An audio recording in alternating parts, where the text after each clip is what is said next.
તો નમસ્કાર મિત્રો, વિડીયોમાં તમારું સ્વાગત છે મિત્રો। અને સોશિયલ મીડિયામાં વિજય સુવાડાને લઈને મોટા સમાચાર સામે આવી રહ્યા છે। વિજય સુવાડાને હુમલો થયા બાદ રબારી સમાજે નાથ બહાર કર્યા હતા। તે બાદ તેઓએ માફી પણ માંગી હતી અને હવે સોશિયલ મીડિયામાં વિજય સુવાડાનો વિડીયો ખૂબ જ વાયરલ થઈ રહ્યો છે મિત્રો।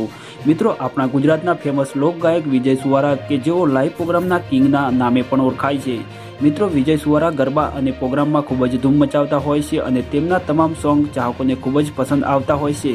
ત્યારે હવે પ્રોગ્રામ વિશે આવું કેમ બોલ્યા, તો આવો સાંભળીએ શું વિજય સુવાડા શું કહી રહ્યા છે મિત્રો। પ્રોગ્રામ કાયમ માટે બંધ। આ છેલ્લો પ્રોગ્રામ છે, કદાચ તમને બધાને નહીં ખબર હોય, પણ આ છેલ્લો પ્રોગ્રામ છે। પછી ભગવતી વિહતમાં ગવડાવે તો ગાવું છું। આટલા 10 વર્ષ સુધી તમે બધા પ્રેમ આપ્યો, હવે એક નવી જિંદગી ચાલુ કરું છું લોકોની સેવા કરવા માટે।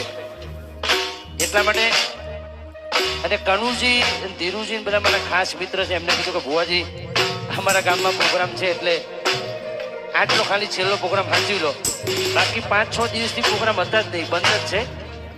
એટલે ભગવતીને જે બનાવવું આપણે બધું કઈ નહીં દેવાનું, સરપ્રાઈઝ રાખવાનું, એટલે બધું સારું જશે ભવિષ્યમાં। એટલે છેલ્લો પ્રોગ્રામ છે। આટલો બધો તમે 10 વર્ષથી પ્રેમ આપ્યો, યુટ્યુબમાં ગીતો તો ચાલુ રહેશે પણ પ્રોગ્રામમાં હવે કદાચ જોવા નહીં મળ્યું, એટલા માટે આવું છે તમારા બધા માટે।